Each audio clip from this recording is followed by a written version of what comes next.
It's Thursday, the 12th of September 2024. Welcome to the Fast 5 Business News by Fear and Greed, where we give you the top 5 business stories you need to know in just 5 minutes.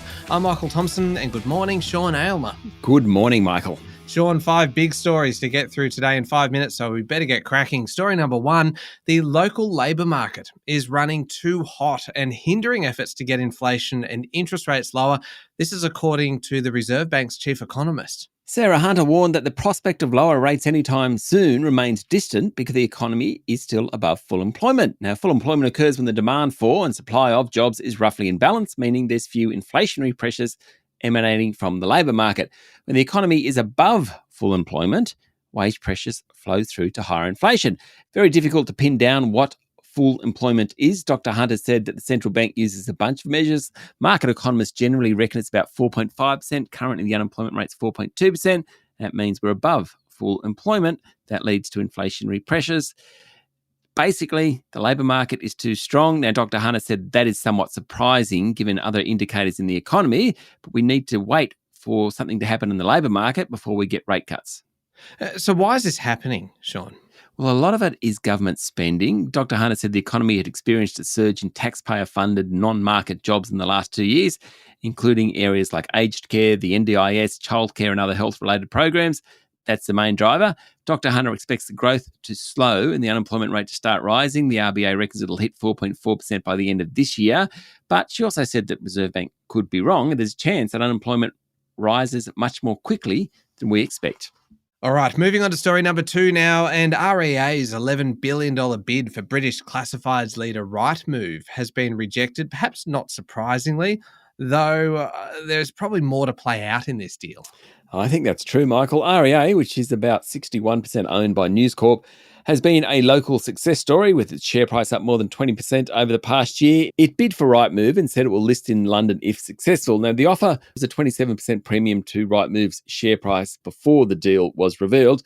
Under UK takeover laws, the put up and shut up laws, REA has until the end of this month to make a formal offer or walk away. Its share price closed down 2.5% yesterday.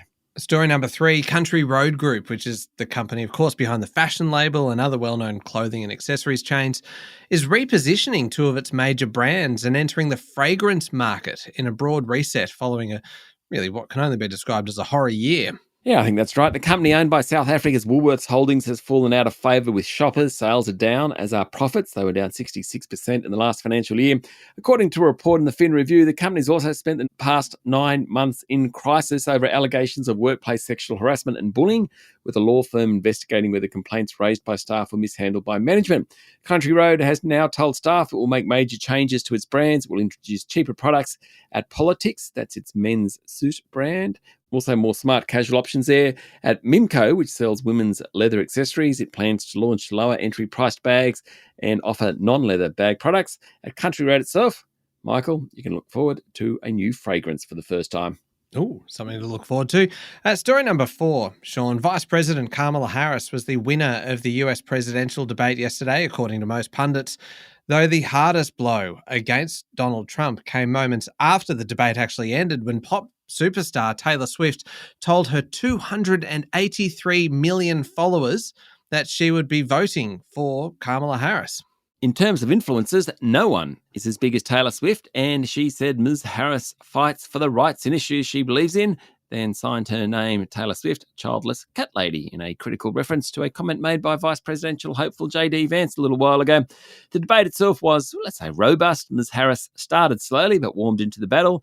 Initially, Mr. Trump landed blows on the economy and immigration, but the further the debate went on, the more Harris was able to bait the former president, who at one point repeated debunked claims about Haitians eating pets. Got that ridiculous. Harris attacked Trump on abortion, his fitness for office, his reputation among global leaders in the military, and said he was unworthy of the role of president. The race remains very tight, and yesterday's performance by Harris, plus Taylor Swift's endorsements, did nothing to discourage Democrat hopefuls.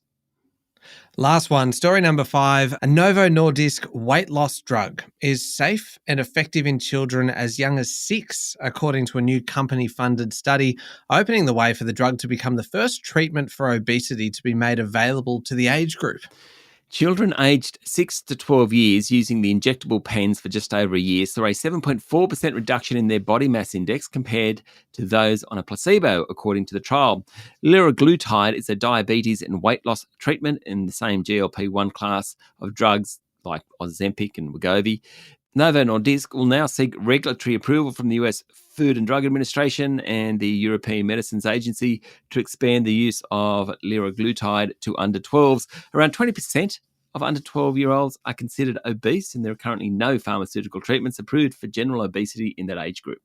All right, there we go. The top 5 business stories in 5 minutes. Thank you, Sean. Thank you, Michael. It's Thursday, the 12th of September, 2024. Remember to hit follow on the podcast. And if 5 minutes isn't enough, you can find our longer daily show called Fear and Greed, wherever you listen to podcasts. And don't forget as well to check out our sister podcast out every Wednesday. It is called How Do They Afford That? It's all about making your money work a little bit harder for you. This week's episode is taking a look at the differences in investment strategies for generations. So Gen Z, Gen Y, Gen X, baby boomers, all different, and we go through them all. I'll put a link in today's show notes. I'm Michael Thompson, and that was the Fast 5 Business News by Fear and Greed. Have a great day.